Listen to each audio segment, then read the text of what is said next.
Bapak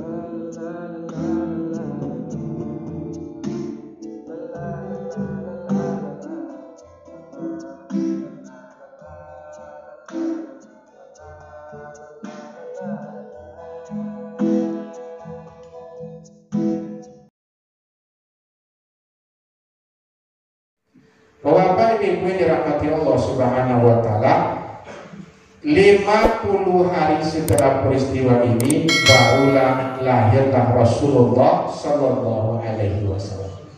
Nabi kan ayahnya meninggal, yang ada paman-pamannya. Maka di antara pamannya ada namanya Abu Lahab. Abu Lahab paling sayang kepada Rasulullah, paling sayang kepada Aminah. Diperintahkanlah Delino salah seorang budaknya untuk menjaga Aminah. Nama budaknya Suwaibah. Suwaibah, tunggu deh kau Aminah bini Abi Hurairah. Kalau lahirnya mereka bodoh lelok. Suatu yang paling penting kalau lahir mereka selamat anak. Sopun kalian capek, apa jadi sana. Sebab apa yang dirahmati Allah di zaman itu kalau lahir orang laki-laki, anak laki-laki itu gembira luar biasa. Tapi kalau yang lahir itu perempuan agak kecewa orang yang manimu. Sebab laki-laki itu adalah lambang keperkasaan suatu kaum. Sementara perempuan itu dianggap loma di zaman itu. Ada kisah-kisah kan ada ayah yang mengumpulkan anaknya idui-idui. Dia gara-gara apa? Gara-gara tak menerima bahwa yang lahir itu adalah perempuan. Maka Nabi lah yang mangke derajat perempuan. Maka dibolo lagi, ditunggui lagi Suwaibah Aminah. Di malam dia lahir itu ada beberapa peristiwa yang sangat penting. Pertama, sebagaimana kita ketahui, malam itu api yang disembah oleh orang Majusi ribuan tahun tak pernah padam. Tiba-tiba malam itu tak ada angin, tak ada hujan, pada melong aja.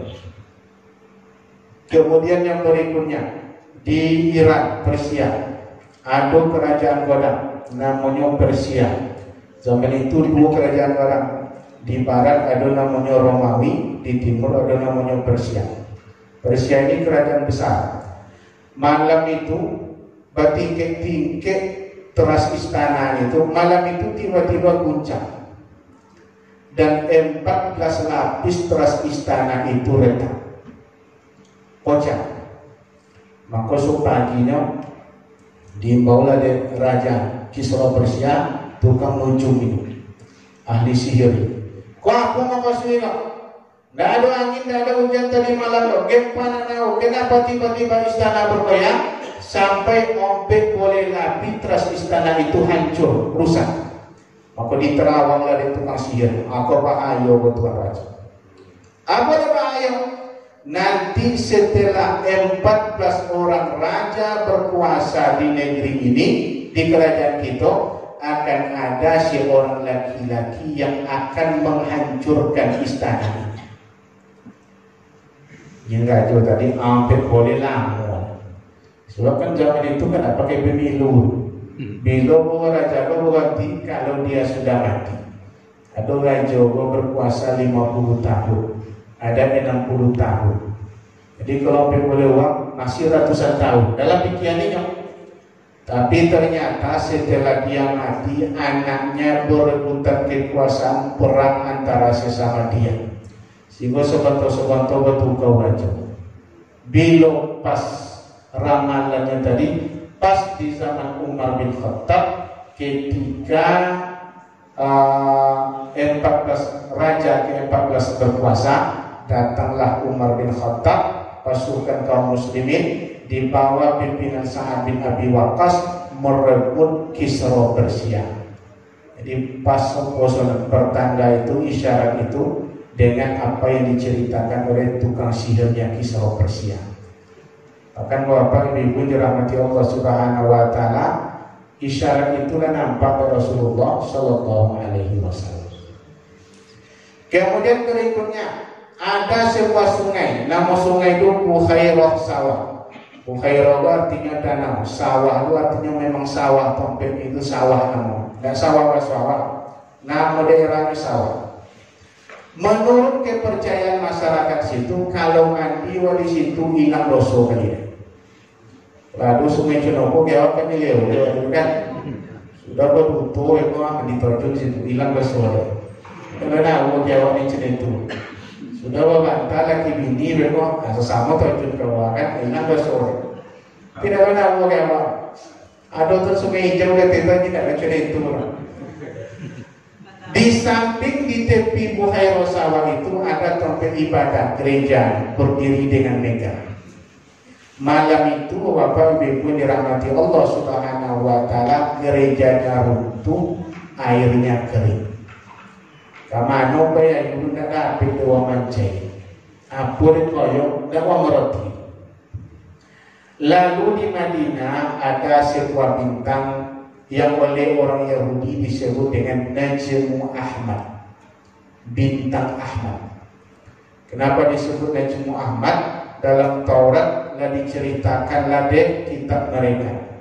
Nabi akhir zaman itu nanti akan lahir di sebuah negeri di mana di negeri itu ada rumah yang banyak dikunjungi orang. Aku mau kasih Ka'bah.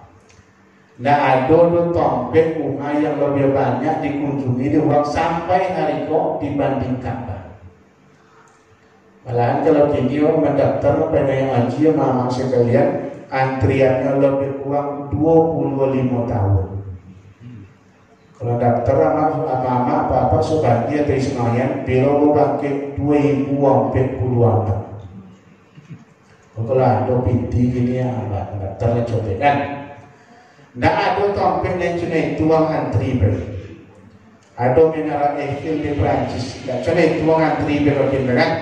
Nggak ada orang berjualan tanah dengan penengok menara Eiffel, nak menengok tembok besar Cina, nak nengok Nagoya Sakura, nak nengok menara condong di Italia nado.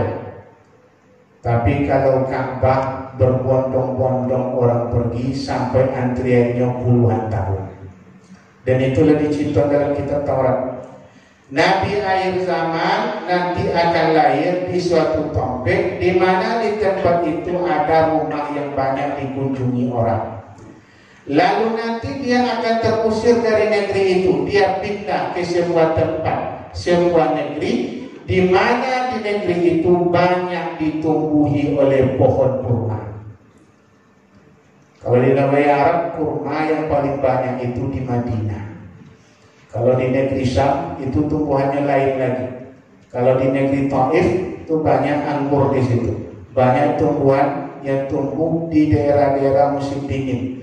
Tapi kalau seandainya kurma mancai yang paling banyak itu adalah di Madinah.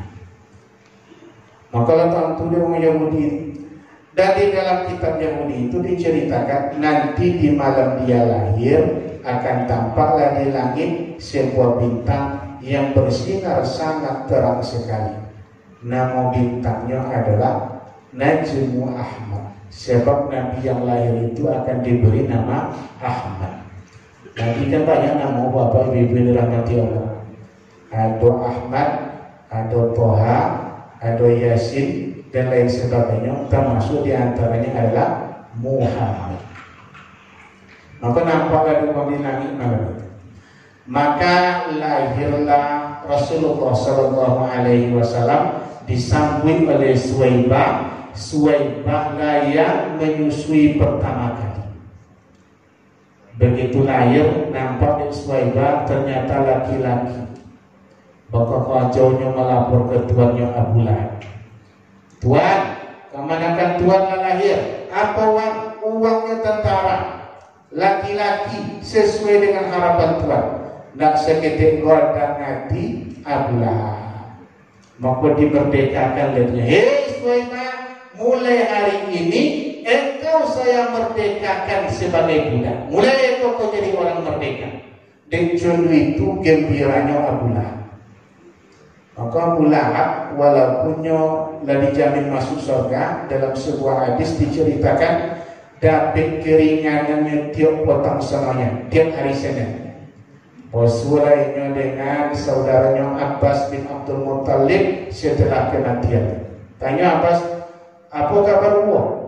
Cucuran boleh kini dalam neraka. Dalam neraka jangan situ tanya boleh kenapa boleh menderita di azab saya di dalam neraka.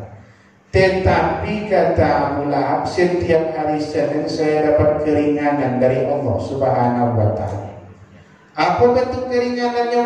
Bisa denyo maisuk jempol jarinya kok, dan dari situ keluarlah air yang bisa meringankan dahaga Abu Lahab. Apa de dapat keringanan di Aisyah? Kata Abu Lahab, karena dulu ketika Muhammad lahir, saya termasuk orang yang bergembira. Aku ada seorang ulama menyebut Abu Lahab saja yang sudah divonis masuk neraka oleh Al-Quran dapat keringanan karena pernah bergembira dengan kelahiran Nabi.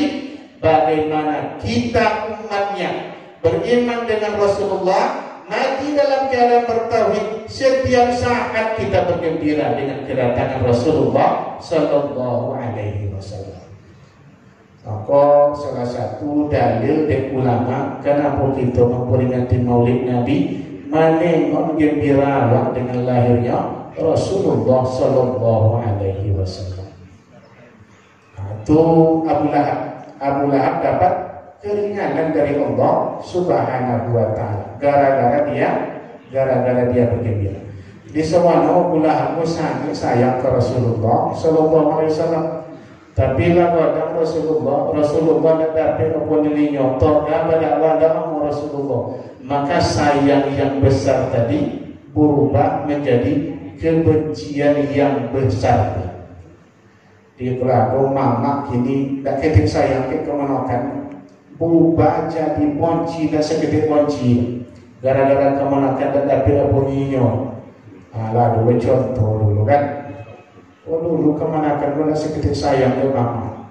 Ketika subuh ni mama nakan kau pulang ke bangku, nama yang bangku kan, aku baju jadi kunci. Umpama kan.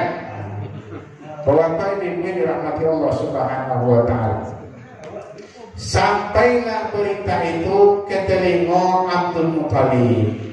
Abdul Muthalib malam itu ada di dekat Ka'bah. Kakak jauh Abdul Muthalib pulang. Begitu dia melihat cucunya, kenapa nampak? Dalam satu riwayat, Nabi lahir dalam keadaan terhitam. Tali pusiknya laborasi, wajahnya memandang ke langit, tangannya terangkat cenderung sedang berdoa. Tak konang lagi Abdul Muthalib kisah dulu ketika dia pergi berjalan ke negeri Syam. Jadi beberapa tahun sebelum Nabi Muhammad lahir, Abdul Muthalib itu berjalan sampai ke negeri Syam, bertiga dengan kawannya ketika itu. Sampai di negeri Syam bertemulah dia dengan seorang pendeta Nasrani. Katanya oleh pendeta, dari mana kalian datang? Kami dari Mekah. Mekah yang ngadu Ka'bah itu, iya. Kata pendeta Nasrani, kadang-kadang dia kalian mengatakan, menurut kitab yang kami baca di Nabawi kalian dan nanti akan lahirnya Nabi akhir zaman dan namanya adalah Muhammad. Maka terbayang di Abdul Muthalib cerita itu, berarti uang yang disebut di pendeta itu bukan uang lain, cucu dia yang sama. Dibawa di Abdul Muthalib langsung ke Ka'bah. Sampai di tempat Ka'bah, diumumlah di Abdul Muthalib kepada orang banyak. Cucu dia telah lahir kini dan bayi nama Muhammad. Zaman itu tak ada orang nama Muhammad. Kalau kini uang paling banyak nama Muhammad gitu. Ada orang di Aljazair, Cito Buya Abdi, kawannya sama kuliah di Mesir. Anak apa anak? Karena anak Muhammad Sadono. Muhammad 1 yang paling tua. Itu kan nomor 2 Muhammad 2. Muhammad Sani. Nomor 3 Muhammad Salis. Salis kan 3 arti. Merompet Muhammad Rabi. Nomor 5 Muhammad Khamis. Muhammad nama sesuatu. Imam Al-Ghazali. Siapa nama? Muhammad. Nama ya Muhammad. Nomor 2 Ahmad. Muhammad bin Ahmad, Imam Al-Ghazali. Jadi tidak heran kalau ulama-ulama kita, oh ya nama Muhammad, nama Muhammad, nama Muhammad dia nama. Dan sayang ke Rasulullah Sallallahu Alaihi Wasallam. Imam Syafi'i siapa nama? Muhammad bin Idris. Di banyak nama-nama itu apa dia Syafi'i itu wala. Apa dia Al-Ghazali itu wala. Imam Bukhari siapa nama? Muhammad bin Ismail bin Ibrahim bin Mughirah bin Bardisbah. Ini nama Imam Bukhari itu adalah Muhammad. Tak boleh Bukhari ini. Bukhari itu nama ini Bukhara. Bukhari itu artinya uang Bukhara.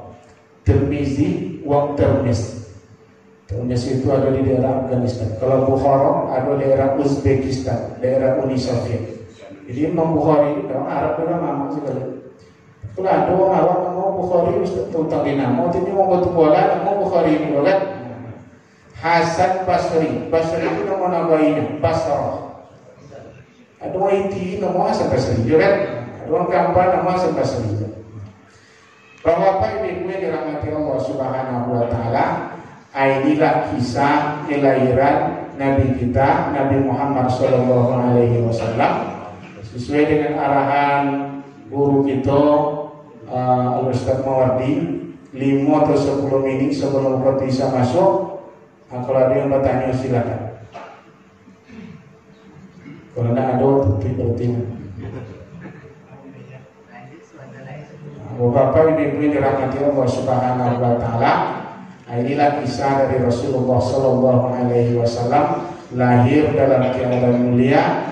Kata Aminah ibu beliau, ketika saya melahirkan Muhammad anak saya tak merasakan kesusahan, tak merasakan kesulitan.